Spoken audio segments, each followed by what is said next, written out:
Hi everyone, it's Maddison from OFML. I hope you're all staying safe and healthy during this very weird time. Today I'm going to put together a video and teach you how to make scrunchies, knit scrunchies like this one. So you're going to need these 5mm knitting needles and yarn. This is weight of 4 or worsted yarn. You can use any yarn you want, but I'm using this Yarn Bee low pill fiber yarn. So let's get. Alright, so the first thing you're going to want to do is create a loop to put on your knitting needles. So you're going to hold the yarn like this and just twist your fingers around, and then take the 2 fingers that you have in here and grab the long running tail that goes to your ball of yarn. So now you can see I've made like a little loop here, and it's adjustable so it'll get smaller as I pull on the string down here.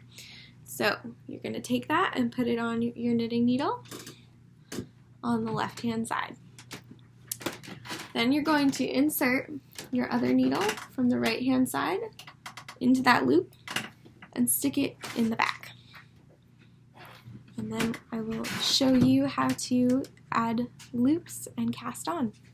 Alright, so now we're going to take our right hand needle and stick it into the loop that we just made and put it behind.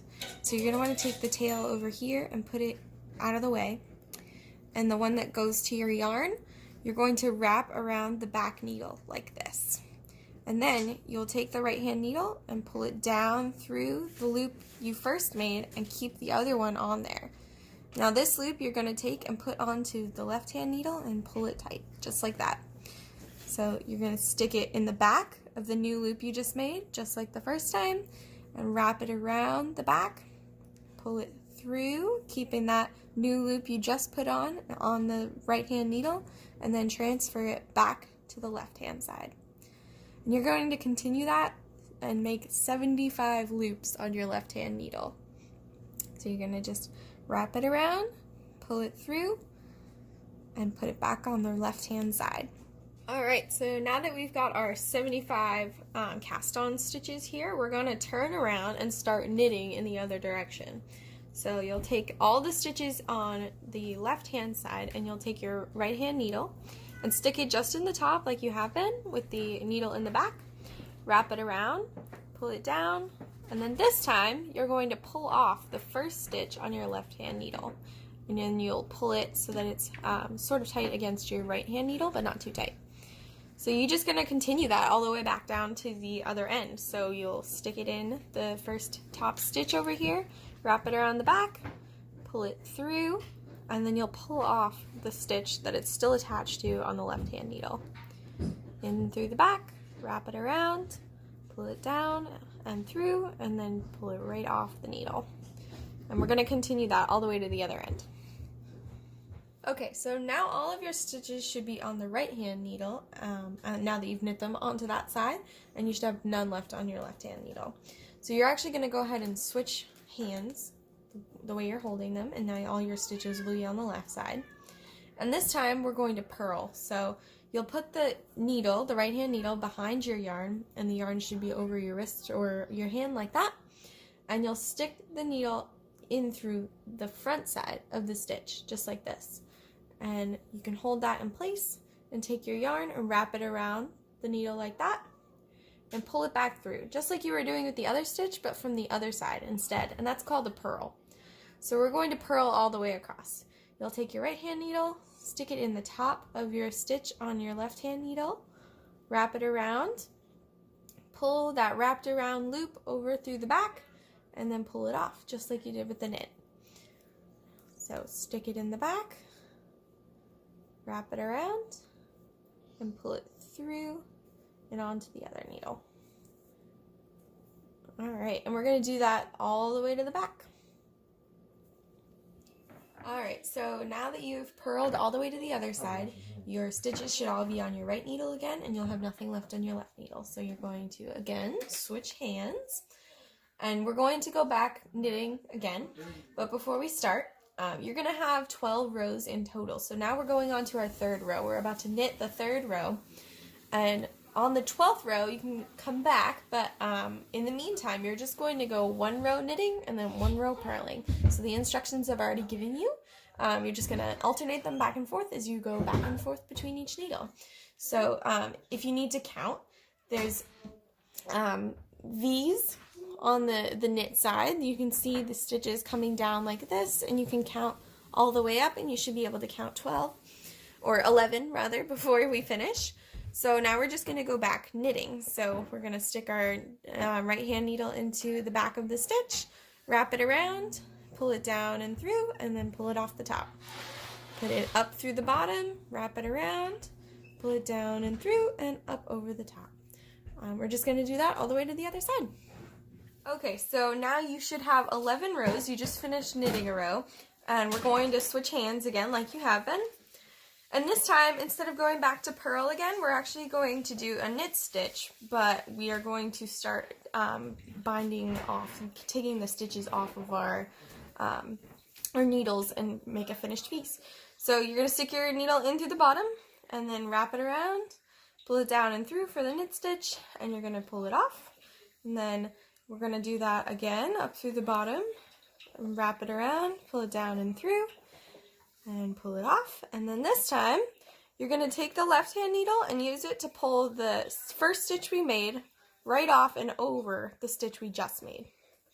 So to show you again, we're going to go up through the bottom, wrap it around the back, pull it down and through, and then pull it off the left hand needle, and then use the left hand needle to pull it over the stitch we just made, which can be a little difficult.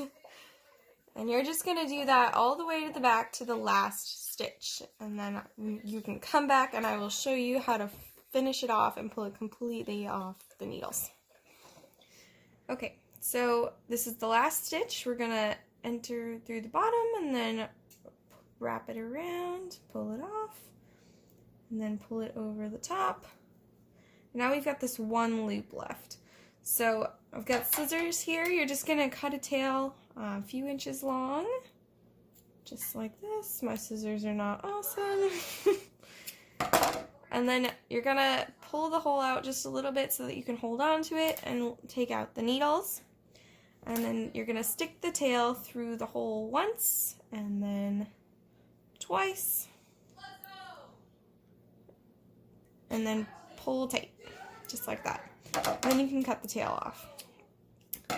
So the next step is to take our yarn needle and a little bit of string, and you're going to thread it through.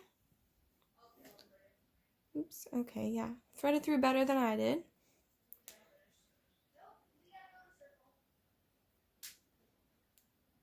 It might take a few tries, apparently. We'll just edit this out later. Okay. And the next thing we're going to do is sew each end together to make a loop. So put the knit side, the side that looks like an ordinary knit stitch, together. Make sure you don't have any curves. And then you're going to stitch it together. And it's just going to be a really simple stitch. It's a mattress stitch. So you go in through one side and out through the other. You're going to go just below the stitches that you can see along the sides. And then for this first one, leave just a tiny tail. And what I do is just double knot it at the end to keep it in place. It's not like what you would do with regular sewing, but it keeps it in place better for our purposes. So you can do that and then just sew it up to the end here. You can pause it. Okay, so for the last stitch, now that you've gone all the way across, it can be really simple, messy stitches. It's fine. You're just going to go in through the bottom here again, and you'll have this loop while it's closing, and you can just stick your needle through it once and twice and pull tight. Alright, and then you can clip off the tail again. And now what we're going to do is take our elastic, and you're going to just kind of hold it in here and fold it inwards on itself so that you can see the knit stitches here. And keep the stitches you just made on the inside as much as possible, and we're going to re-thread our needle and sew just like you just did around the outside of the whole thing. Alright, so we've started stitching our elastic into the scrunchie, and I just wanted to show you again how we're going to stitch. So these stitches here, the little V's that you can see along the top of both sides of your scrunchie, are what you're going to insert your needle into, and you're going to try your best to match them up against the other side so that you have an even scrunchie. And you'll just go in through the bottom of both of them and pull tight. A lot of excess yarn here, so it's going to take me a minute to pull through. You can do the first couple one at a time, but then after you get going, two at a time is fine.